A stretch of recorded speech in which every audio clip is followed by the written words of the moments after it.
Hello guys, this is Joshua Hawes. As you can tell by the title video, we're going to talk about WandaVision episode 5.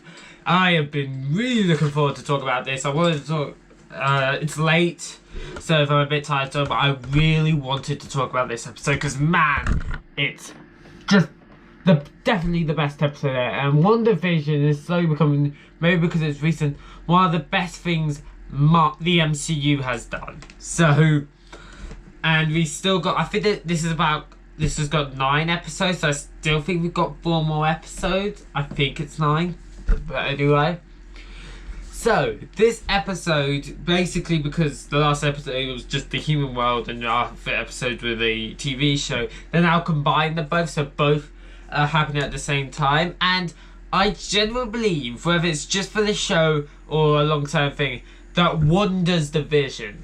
Wanda's the vision, and Wanda's the villain of this, at least of this show in this situation, because we learned a lot more about her controlling these humans, and we find out because during this show, Vision already started the episode before. He's already started to figure out something's wrong because he's a machine, he's intelligent, and he started to realize something wrong. So he takes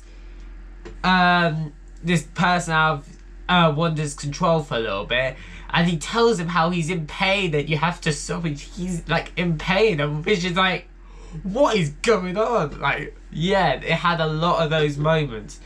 And there was this theory that I heard about Vision, that the reason we saw the dead body in his dead body walking towards him in episode 4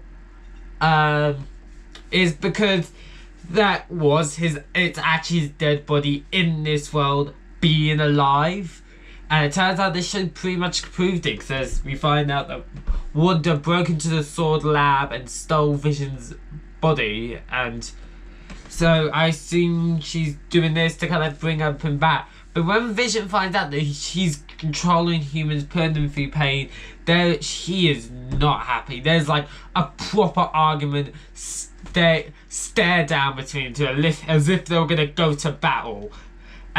Vision, because of how intelligent he is, and because of course he's just an all-around good person. He's one of the few people that can lift Mjolnir, Thor's hammer. So of course he knows right from wrong. He tells her, look, this is wrong, you have to stop. Also, why are they only people that have kids? Why are they growing up in extraordinary ways? What is going on?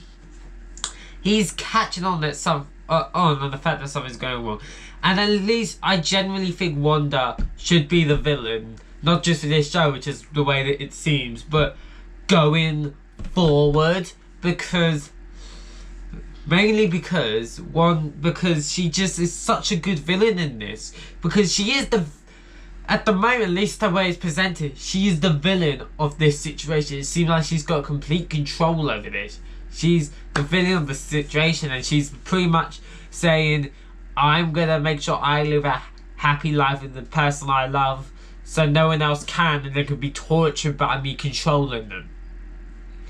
Yeah, I genuinely think she's the best. And when she, like, because the sword puts in a drone that's of the 80s style, and she gets mad, she just takes going out of the world and throws it to them and pretty much tells them to stay away. She's just acted so evil, and I was just like, gosh, she needs to be stopped.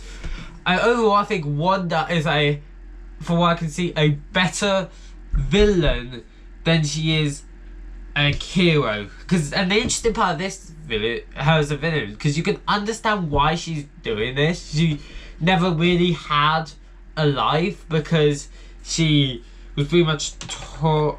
She had upbringing. Her brother died, which we'll get to that later, and then she basically gets killed. His robotic boyfriend dies, so she's and this show allows her to have a relationship, which by the season thing, she's definitely at the start of episode 2 when you know they're having some fun. You look like she's having some fun with a dead robot, which is interesting, to be certain. Just to say.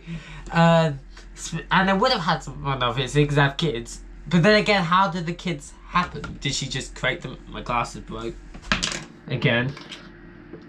So there's just so many questions. And during that stare down, the thing I really want to talk about is the ending. Because he knows that he's basically controlling everyone in this town.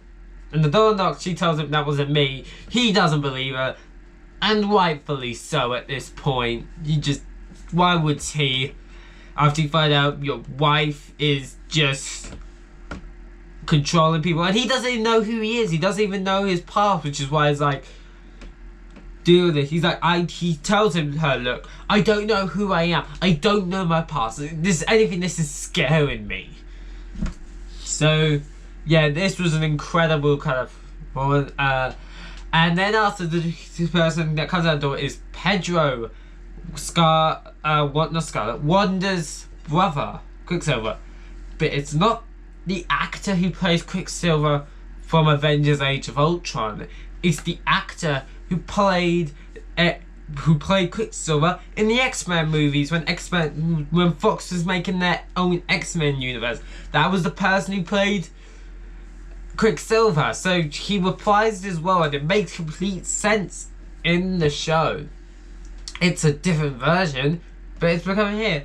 The reality, what even is Will, which is, I was really surprised at that ending, because especially when I found out, because I haven't watched a load of X-Men Universe's movies that Fox did, to find out he's the same actor that played him in those movies, which is a really interesting and cool way to go about, because they could have easily brought back the actor who played Quicksilver in Avengers Age of Ultron, and people would have been like, okay, that's understandable, she can create stuff, of course she was one type, blah blah blah. But having X-Men Universe Quicksilver created by Fox when Disney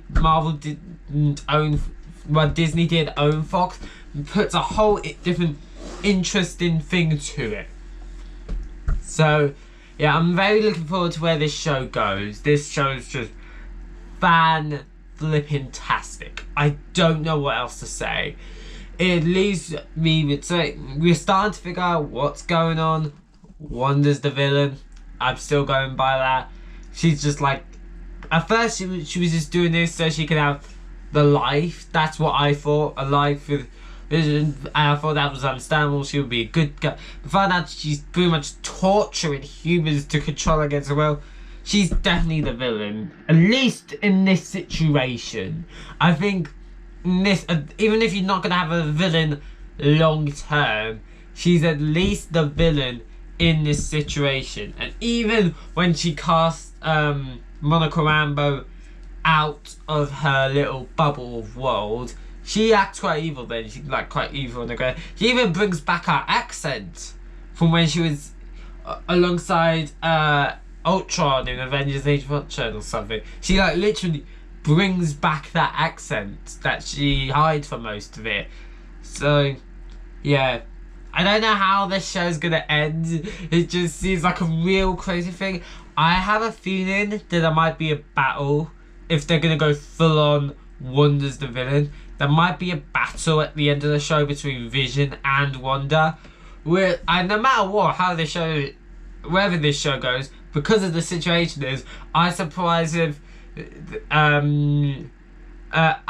be surprised if Wanda and Vision, let's say, didn't get a divorce. Let's just say, I'll be incredibly surprised, because Vision's just mechanically a good person, and they're also rumored that because of this, she's basically said this, but over time he gains who he fully is, to the point Vision is fully back, which is why at first he was okay with it, but over time he realised something's up and this is wrong, which is interesting to say the least.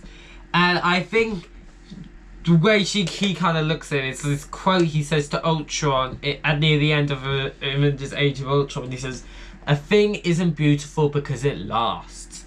So I have I think that also goes into the fact that her trying to bring him back isn't right, because that doesn't mean it's good. There's now an issue to that, and if it didn't last and was just a beautiful thing, it would have been better than bringing it back and causing a whole town of people to be tortured by her controlling it.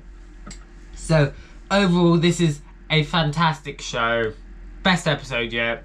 I'm really looking forward to next episode coming out next week. I'm really looking forward to it here. Apparently soon, apparently there are rumours that the Falcon and Winter Soldier TV show is going to get a new trailer coming out during the Super Bowl. So I might react to that trailer. We'll see.